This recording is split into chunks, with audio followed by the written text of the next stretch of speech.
battle begins. Oh! Nikkei got the rune. Nikkei got the rune with a sleight of fist.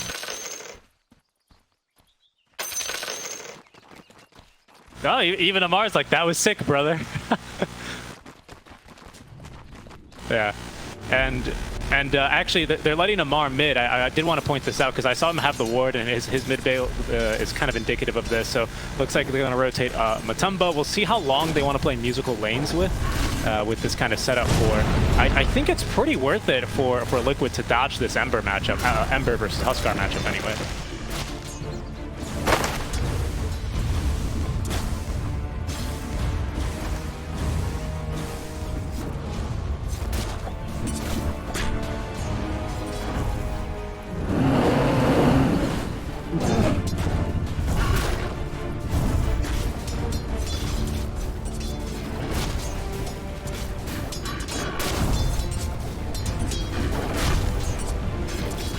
Insania, Taiga, they're going to fight to the death. I'm not sure who wins this. Insania was quite confident given that, of course, Skyer has 0 armor. But it looks like with the concussive shots adding up, Insania is going to go ahead and withdraw their duel to the death.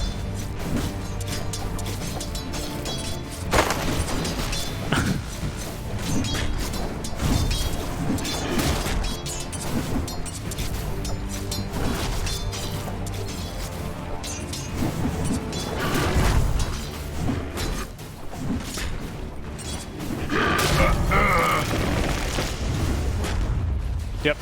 3 base armor, though, for the Grimstroke is mighty nice, though, to deal with. And now that Insania has the stick, he might be a little bit more incentivized to go tit for tat here with the Skyrra.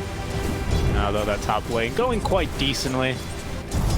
Middle lane just checking in on this because, of course, the Huskar matchup can really go one way or the other. Matumba and his bear both constantly on fire. El Doge, he has it named.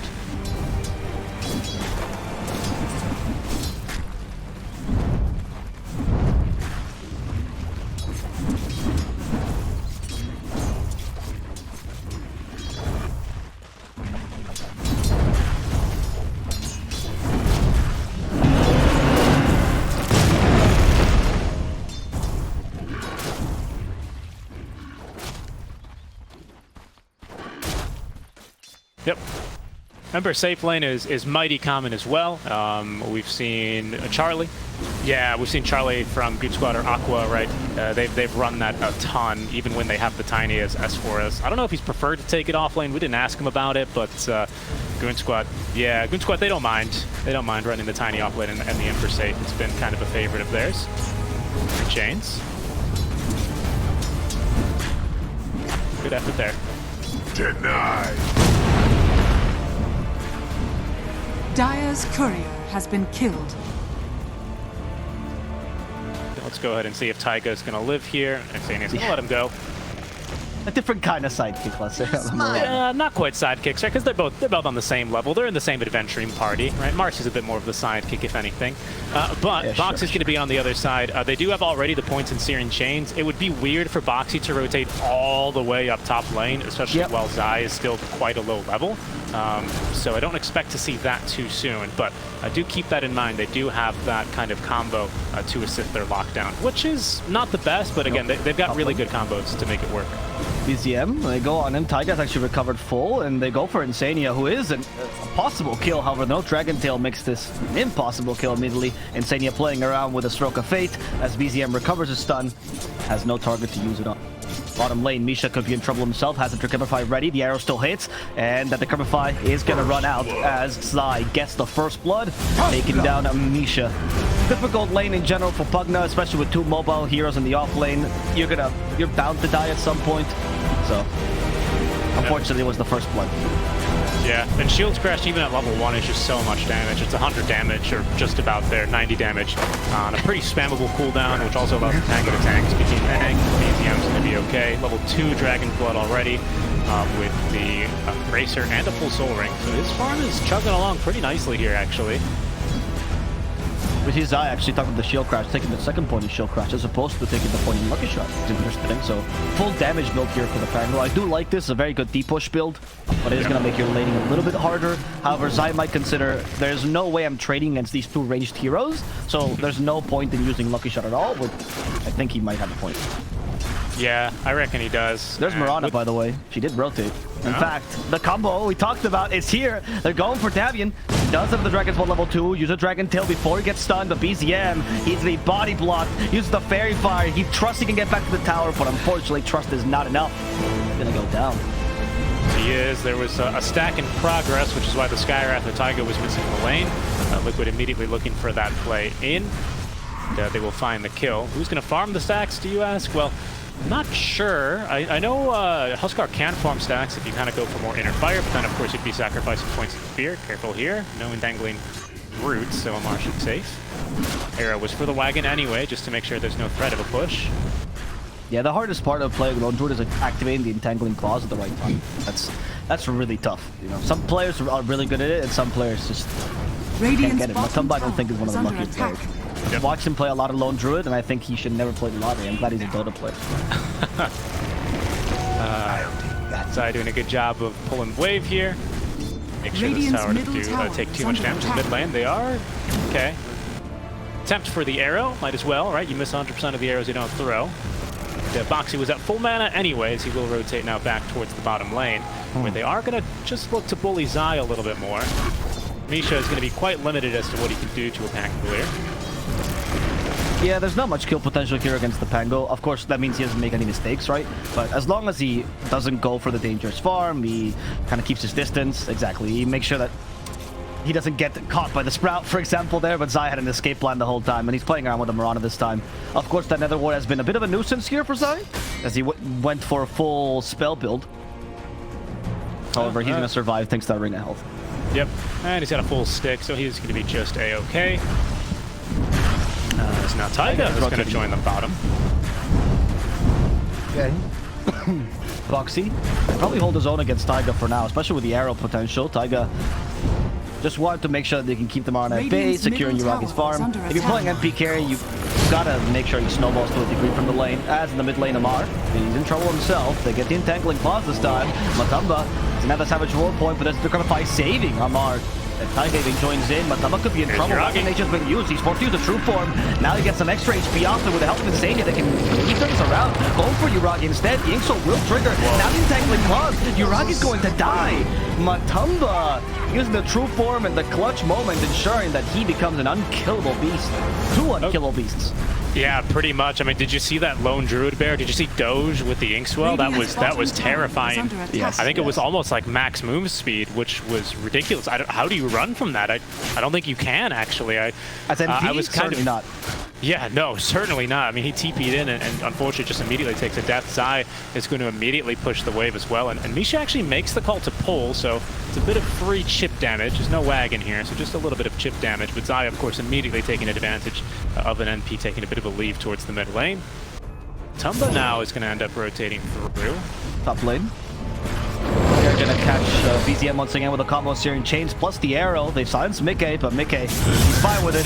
Silence is out, Sleight of Fist is in, and that's going to be a dead BZM. Taiga the next target. They hit him with the Searing Chains as well. No arrow, no need. Taiga will fall. They're going bottom. Rolling Thunder from Zai is going to be here onto Yuragi, perfectly locking him down on the edge of the map. Mar's going to rotate on through, does land the disarm onto Matumba, but they can do nothing to save Yuragi. The bear is simply too tanky. He's just going to leave.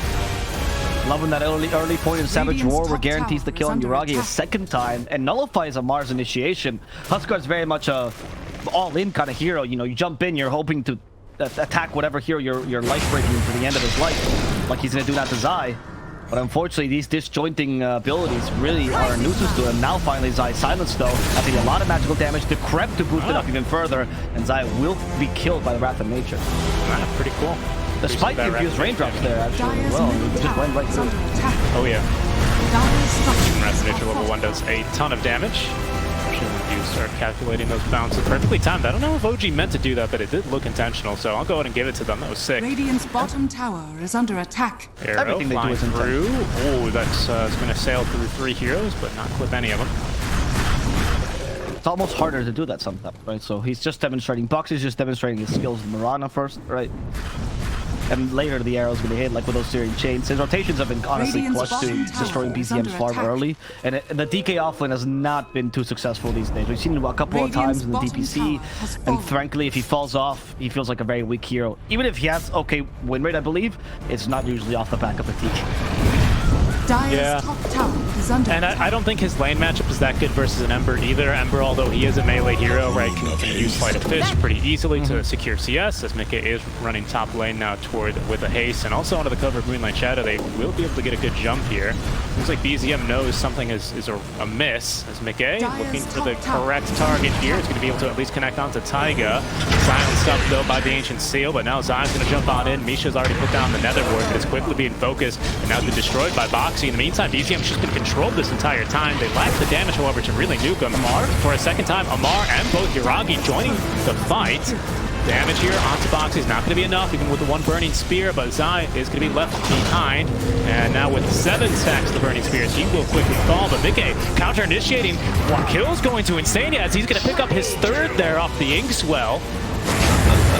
Amar, he's not done, jumping yet a second time. This time he will secure the kill onto Boxy, so it's at least 2 kills for OG this time around, but Liquid still getting the better of OG in this little skirmish. Yeah, Radiant's I mean, that was a bottom tower really, is under really good attack. play there by Mika and Insania. The Inkswell plus a Sleight of Fist, right? Even the Stroke of Fate towards the end, which got him the last Pugna kill. A really impressive job, kind of thread the needle there. And they also find a second one here. It's going to be Taiga. He's going to fight to the death. Almost kills Mika, but Mika is capable of running away at time. Life Break is available here for Amar. He's called Amar the fighter for a reason. He goes over to Pangolier. He's the target. Pangolier does not have a lucky shot just yet. Amar toggles, but he does get stunned by the arrow. That's not going to be sufficient. He's capable of getting away with Zai's kill. Wow. Amar, he's playing a true offlaner now, allowing BZM to come back into the lane with a bit more safety. The pretty sick armlet toggle, to say the least. Really made that look easy. Armlet toggle the Starstorm there, which is not the hardest thing to do, but the damage is like kind of disconnected from the animation. So pretty well done. It just perfectly timed that. Still, the early game is not going too great, obviously, for either, expecting probably a more dominant early game. That said, Huskar still hasn't reached his peak. I think now this first power spike with the armlet's going to come up. Maybe you wait till the VKB, and that's when the game Dire's starts to go bottom tower more is OG under play. attack. So we Yeah. haven't still seen them play to their strengths. I would say the same thing I about agree. Liquid, though. They just had good lanes, but like, Liquid also needs the big items on the Lone Druid, the big items on the Ember, particularly those Maelstroms that they're both building. Smoke play going bottom now from OG, where Matumba is currently farming what I like to call the Camp of Death. Already a full Maelstrom on Doge. Yep. Seems like he's going to push one more wave aggressively. He can do this, of course, because he's already taken this tier 1 tower. The rest of OG will close the door from behind. It's a decent kill squad here with Misha leading the Dire's charge, and now they've got eyes on. Activate the true form, though. They need to drop the Mystic Flare, but that's still not enough damage here. In fact, TPs are incoming from Liquid to try and turn this fight. Matumba Radiant's is middle going to be tower dusted is up, under but he attack. just doesn't care. He's got 2,400 Wow. HP. Misha, what are you going to do? It's going to take you a year to life drain through that. He's just gonna die, apparently. BZM, what I really liked about Matumba there was the Savage Roar, right? BZM had the Dragon Tail there to stick him in the Mystic Flare, but he Savage Roar at the right moment, which forced BZM to avoid it, right? And he couldn't Dragon Tail because Matumba was too far away. Dire's Well top done. tower As is BZM in under the top lane, he could be in trouble. Matumba actually joins again. One Savage Roar available. But also There's the fighting Dragon mid. Tail used. Rolling Thunder Yuragi's has dead. been utilized. Yuragi's dead in the mid lane. BZM the target in the top lane. Rolling Thunder misses the second time. They break it to get the shield crash off, and that slow Radiant's will bottom guarantee the tower kill. is under As Mickey attack. does fall to Amar in that mid lane. I couldn't catch them both, unfortunately, but it looks like the silence just allows Amar to get off a little bit of damage. Looks like out of Remnant, he did have one, but Mickey unable to activate it in time. That is going to fall there to the dots of Amar. Now that's one step closer towards the BKB, which I think is going to be a very important item. They're actually going double Maelstrom, by the way, on Liquid, as Zai is committed into his. Triple Maelstrom even, pardon me. Double Yeah, down. one on the Bear, one on the Ember, one on the Pango. I mean, against an Nature's Prophet, not that surprised, right? Like, they do need a lot of deep push. And also, when you watch Matoma play Lone Druid, you watch everyone else play Lone Druid, and you go, is this the same build? Why is he doing a different build? When everyone's doing MOM Desolator, Matoma was going first item MKB, right? Like, he's a little bit more creative with these builds. I like it. I think Maelstrom Basher is still a viable build. And particularly for this game, really smart idea. Gets you mixed damage against the DK, which is a big deal. Deep push against the Nature's Prophet. There's a lot of utility here. Bishop, he's going to be the target. There's the Inkswell. He's going to be stunned by the Inkswell and killed by a double damage Mirana. However, Amar has different plans. He destroys this Pangolier. They take a 5 for a 3, as Insania could also be in trouble. His old teammate trying to kill him, but they do get a silence in time, so Taiga will not be able to finish the job. Yeah, nice footwork there. This is still likely to be a tower down. Amar, especially with BKB, is going to be very fearless. It's actually, they TP mid. They're looking for another fight. They've caught Mikke. The Orchid here out from, I think, Yuragi. Bear is going to not allow him to jump, but the Bear in trouble. Going to fall 300 gold towards Amar. Yeah, that's worth almost more than the kill, honestly. Amar, with that BKB, as you said, he's really eager to fight. And it is Amar as well, so I don't think this man has a stop button in it. Yeah, I believe that one has been unbound. Yes, indeed. And I like how they acknowledge this, that Amar's going to go crazy when they pick him a Huskar or a Timbersaw, and they're just going to play around him in general, right? OG is backing him up in all of his plays, and you could argue that maybe this is overly aggressive sometimes, so it has worked out for them until now. But as OG likes to say, as No-Tail like to say, right? When it's better for you to all make the same mistake together than for you to not make a mistake. Yep. I think we're about to see a smoke play from Liquid. I think this is just off of Zai's Maelstrom. He's pretty close to Blink as well. Mikke is a bit further from his. 60-minute power run's going to spawn bottom as Yuragi finally secures that top tier 1 tower. Liquid not too interested in defending that one. I think you're probably waiting for a blink on Zai before I'm really eager to fight into this BKB Huskar, because if he gets off BKB before you can get a significant amount of damage in onto him with the armlet toggles, with the casual possessed mask, he's mighty strong here, this Huskar. I agree, and I like that point because the only instant stun you have besides that Rolling Thunder with Blink will be the Savage Roar, right? Yeah. And you don't usually want to use that to initiate, so it's a difficulty. Searing Chains, Arrow, Inkswell, all useless against that BKB. And Amar knows as well, like you can tell he's salivating. He's already queued the Mantles of Intelligence, right? He's ready. Yep. Oh, he's actually going to go for the Sanj before, what did he have? Quick buy before Axe, that's right, thank you. I like the Sanj. Heaven Salvard pretty useful this game, so I don't mind it. I also think it's a casual stat stick that's a bit more useful than the Ags. So I can see Amar going for that before the Ags. It's not like they're lacking initiation right now.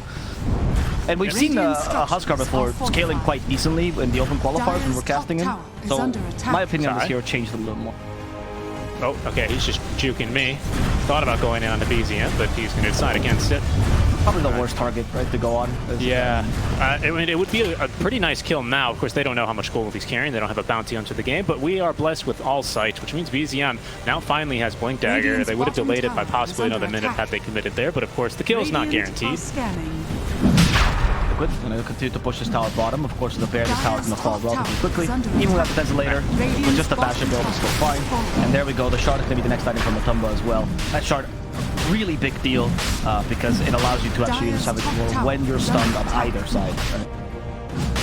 Honestly, that shard is kind of key. I'm gonna hold on. I think we're about to fight because it looks like, yeah, Amar is doing Roche and he's gonna have it mighty soon. But Liquid interested in fighting this. Zai with the Rolling Thunder into the pit.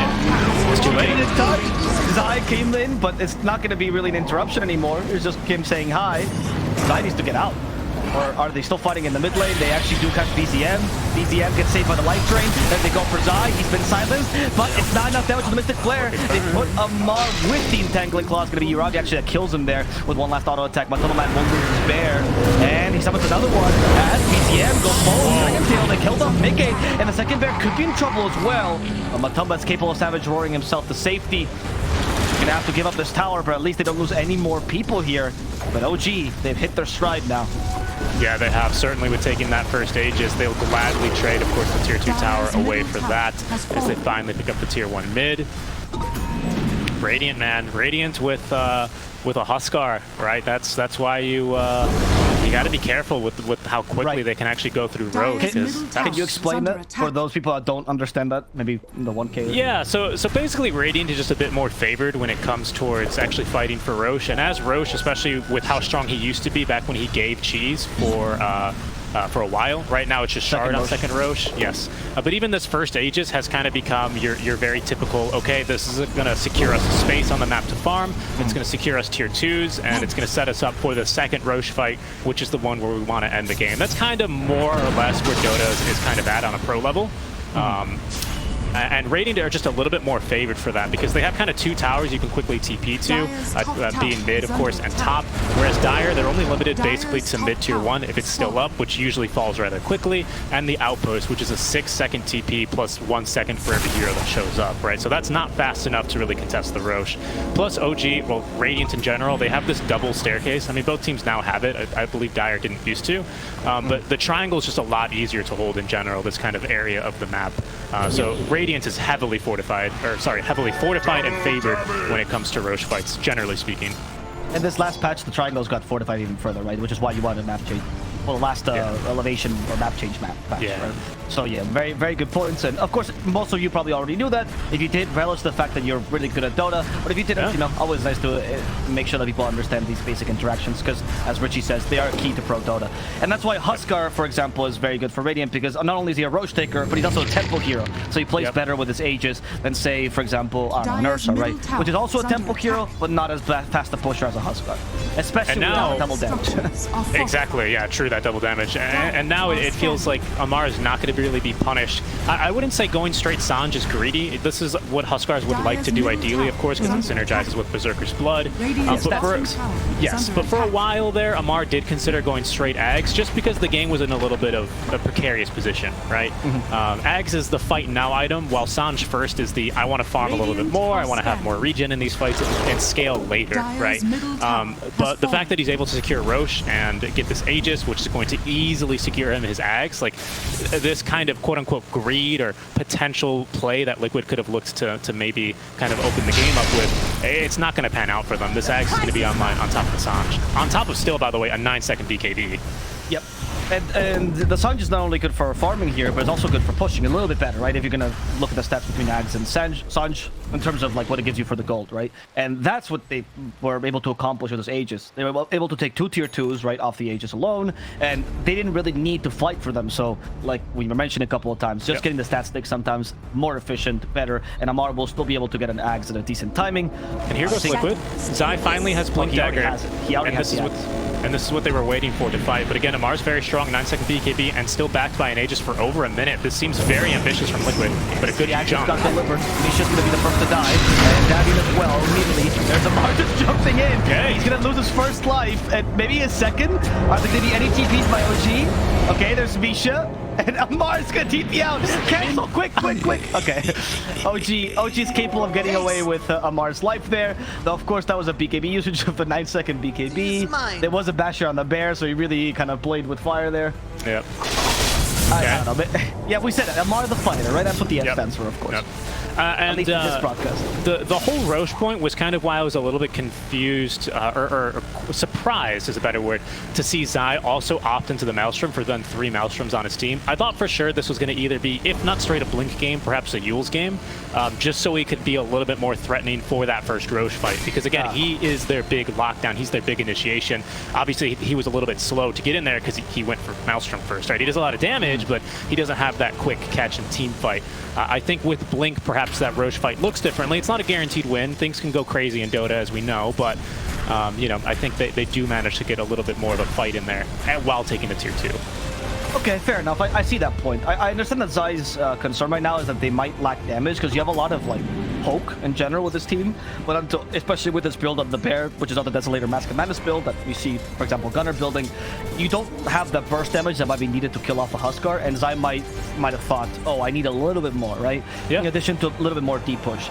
And I think that's where the logic stands, and now we're going to see if it's effective, because what this build allows you to do that the Yule's Blink Dagger does not as effectively is cut waves.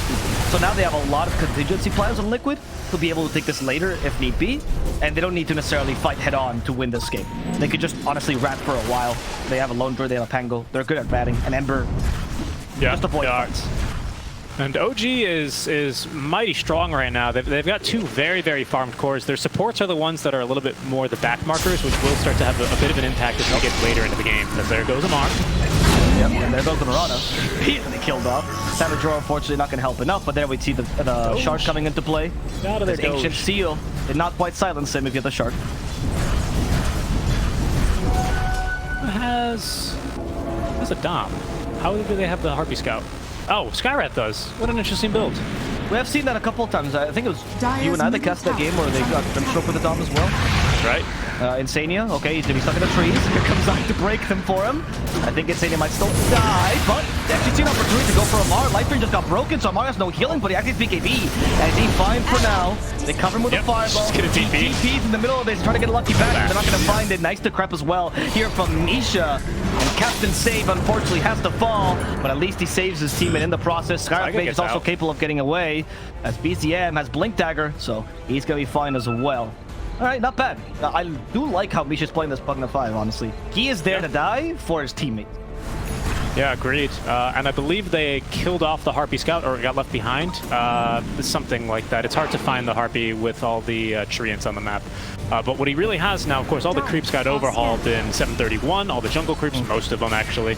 And the Harpy Scout now has a takeoff ability, which gives you a huge flying AoE vision, both in day and night, which is really crucial for pushing up high ground. I noted in the draft about how much I like this Pango pick because of how well he defends high ground, especially when teams look to push up. Especially when OG, they have no really great way of just getting into high ground, right? Like Amar's got to jump in, you got to blink, you got your R, you can TP. Like it's better than, I don't know, like a Slark or something like that, but it's not ideal, right? So without having that vision on the Harpy Scout, it does become very difficult to find a good opening. So that's a really strong tool for pushing up high ground. I really like that solution on the Skywrath Mage. There's a couple of things as well beyond that. Like Ember is a hero that likes to hide in the trees sometimes to cut the wave. Same with Pango and Lone Druid, right? Hell, Lone Druid in some cases, he's gonna hide in the trees while his bear pushes the wave in front of him, right? So it makes it much easier to be able to catch these heroes. Harpy Scout, we've seen that exact trick with that exact same creep and essay as well, with the Grimstroke picking up a Helm the Dominator, and it just looks really good. Always the Harpy Scout, by the way. There are other creeps you can dominate, of course, but that's the most valuable one because the vision it provides is honestly great. And you can see it again. They got another Harpy Scout. Yeah, although I guess the neutrals aren't too happy. This is a no-fly zone, as we'll be looking to take him out. Amar, defend the Harpy! Yeah, that was the neutrals attacking their old comrade, I guess, is Betrayal or something. That might have keyed him in because the way that neutrals will aggro is that they share vision with both Radiant and Dire because of the way that they're coded for some reason. So that might have keyed in OG to the fact that there's actually a liquid ward that they just placed down on this ward spot. I'm not sure if they would have scouted that because they still were flying over the camp, but it was kind of weird for the creeps to just aggro like that. Sometimes the ability counts as like an active ability and that aggroes them too. Yeah. There's those things as well in Dota.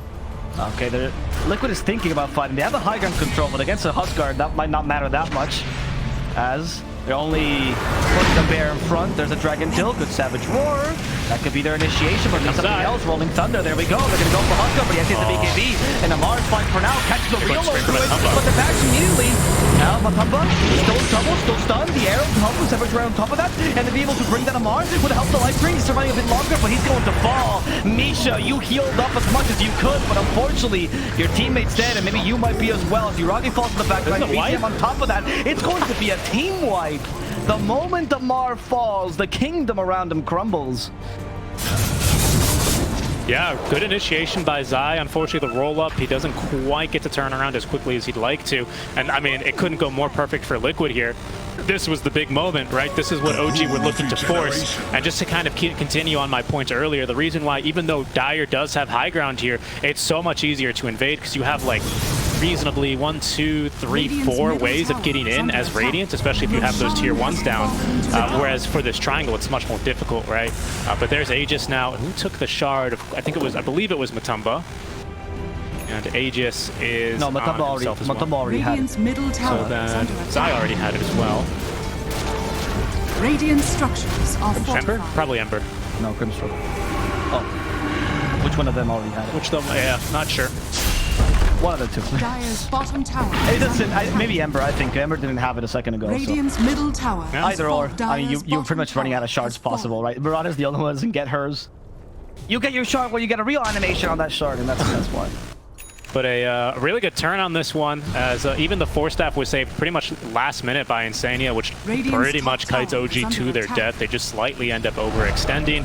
Liquid fighting around their own vision, and they take a massive fight, potentially, you know, a huge momentum swing, in fact, in this entire game. I mean, look at the net worth lead. This wasn't a huge net worth lead by any means. It was only like 3 or 4K, which at 30 minutes, 25 minutes, not huge.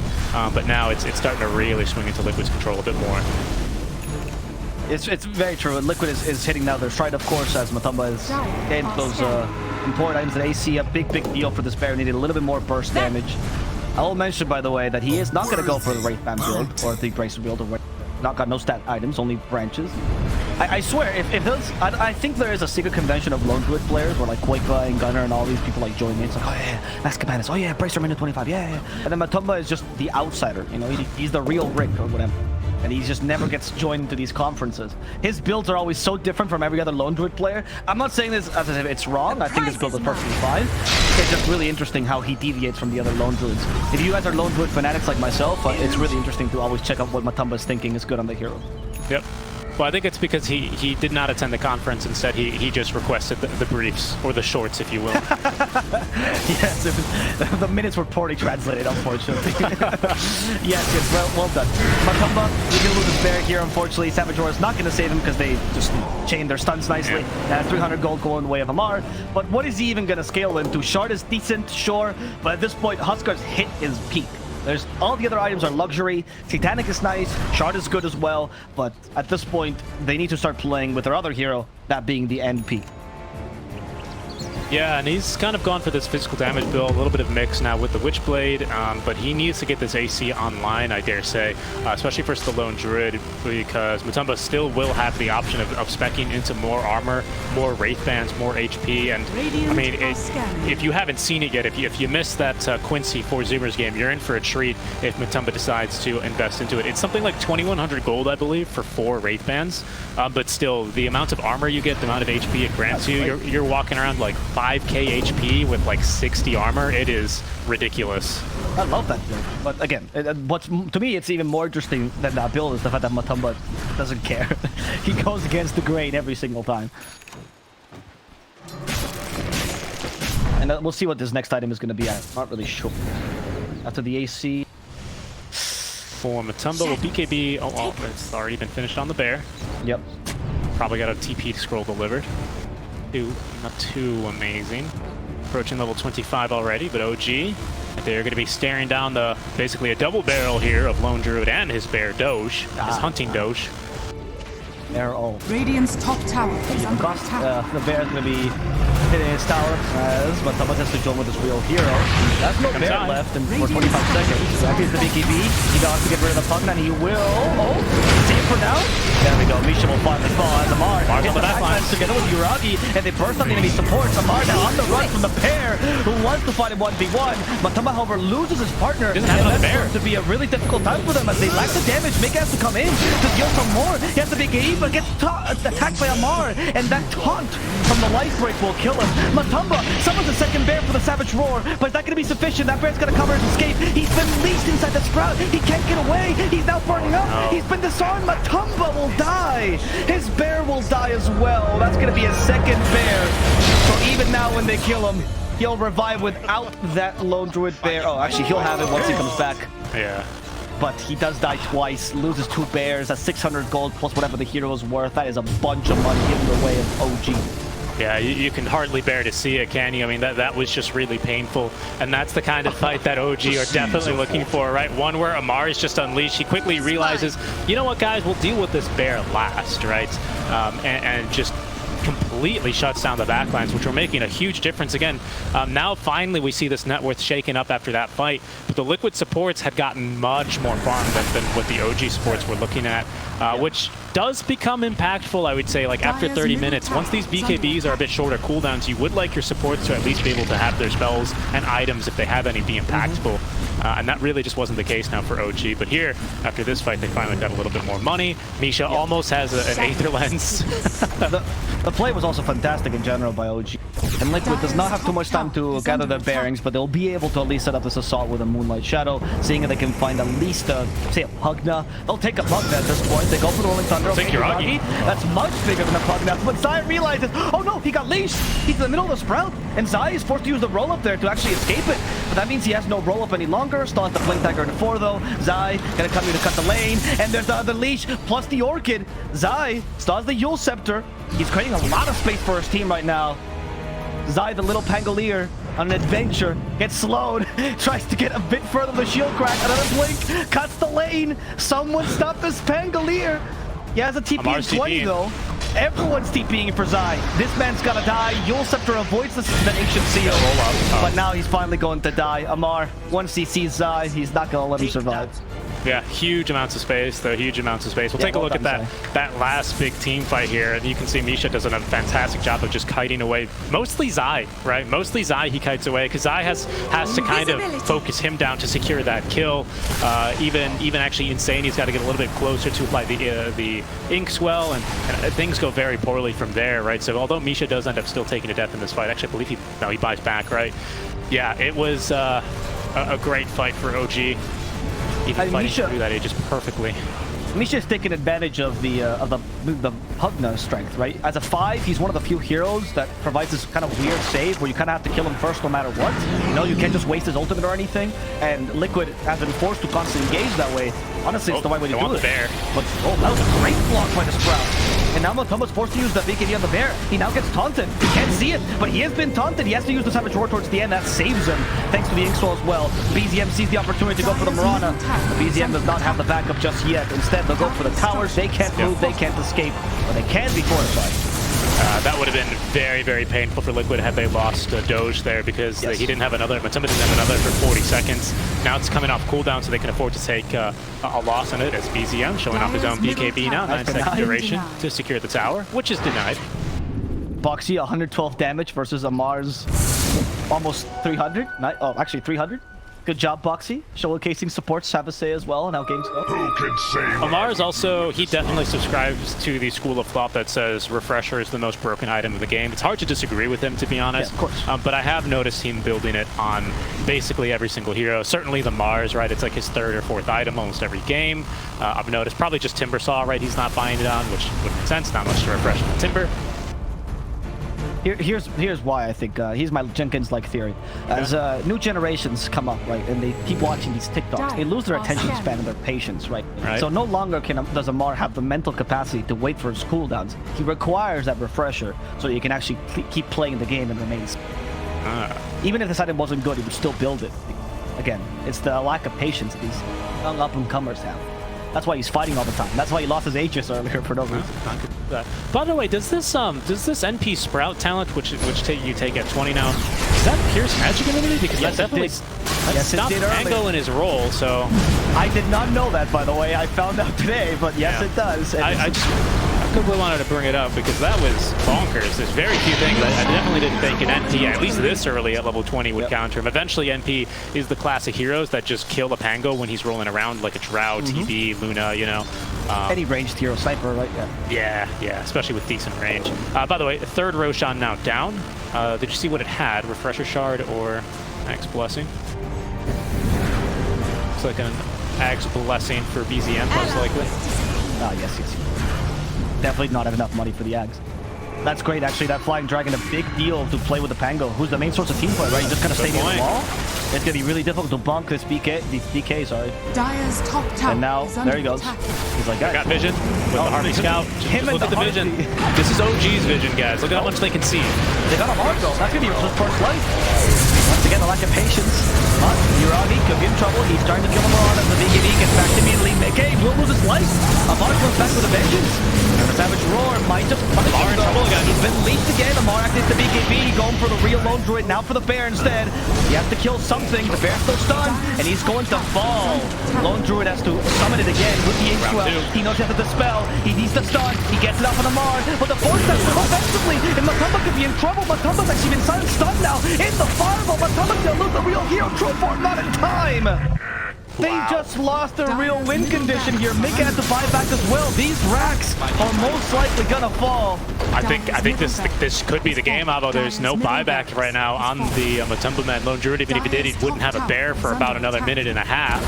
OG, they're going to look to secure top lane of barracks, but my goodness, that coordination in that team fight. 2 big plays there. Oh, Amar's going for a trip. Oh my god, this is amazing. Are they going to actually kill him here? Not enough fountain hits, even though they do stack now.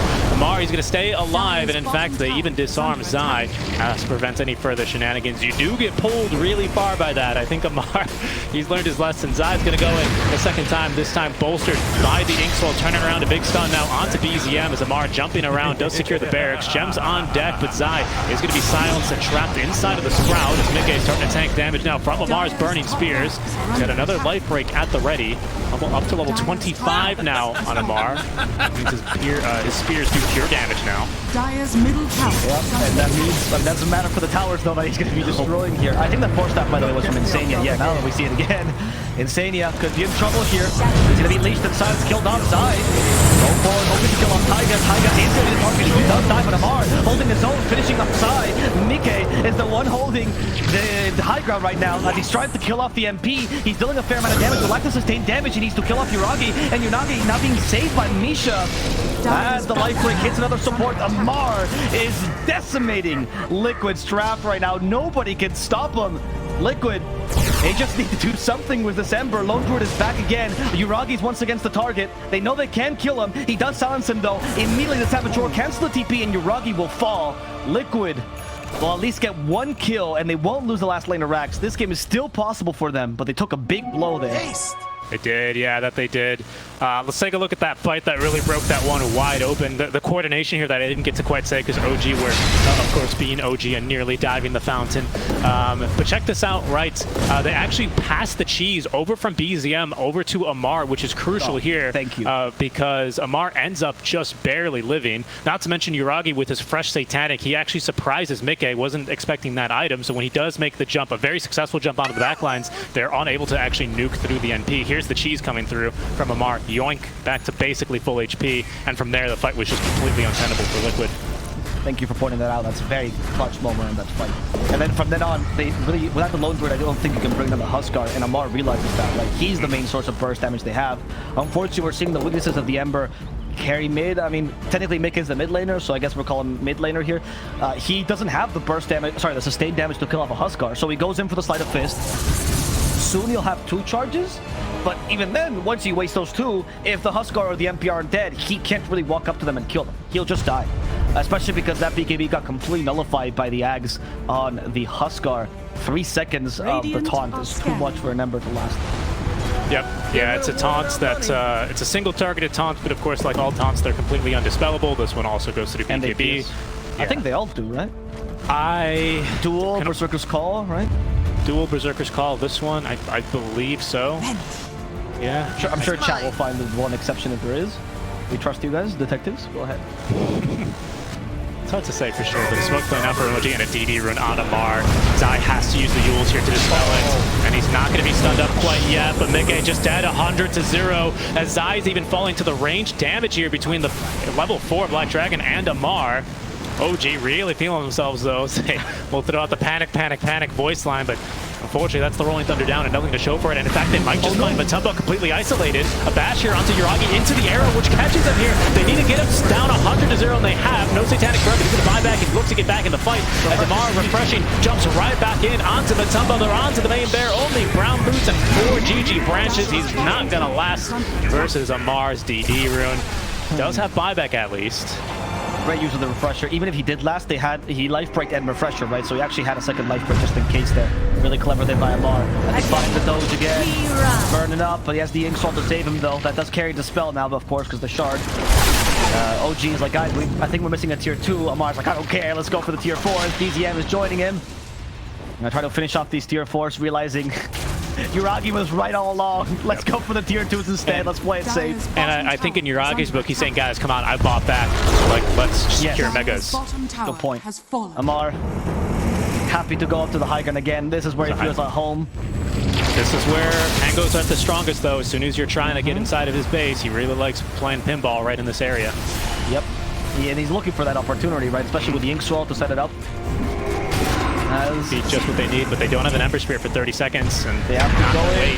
10 seconds for that Dragon Form. They have to use it now. The Ink Swell is going to be enough. Lycran is saving Amar. Where's the damage coming from? The is finally over. Savage Roar, but just keeping him at bay. They can't kill anyone just yet. And there's the opportunity for OG to just go up high ground. As fast they're going to go and find the Pangolier. That's the main source of team fight. He's been destroyed. Goodbye to Zai. They're going for the bear as well. Matumbo Man. He's got to save his bear, but he's been laced inside the trees. And he's going to die as well. No more bear for 20 seconds, and apparently no more for Lone Druid, though. He's at least capable of making it back home. Another Baron 15, but this is probably Megas at least, Abo. It is. I know OG. Will they stay high ground? Yeah, they will. That's the OG I know. The question becomes, will they dive the Ancients, the Fountain? The answer is yes, as these Yems inside the Ancient right now. Yuragi's not going to walk in, that's for chumps. He's going to TP to the other side of the Ancient, get bashed now by the Bear of Matumba. But the damage onto Matumba is really starting to stack up now as BZM also focuses onto the main Lone Druid. Even though they get the Searing Chains off, Mege dies to Taiga in the Fountain, and it's OG who take game number 1 in the makeup series. Dyer's Well done, OG. Honestly, a Huskar lineup winning this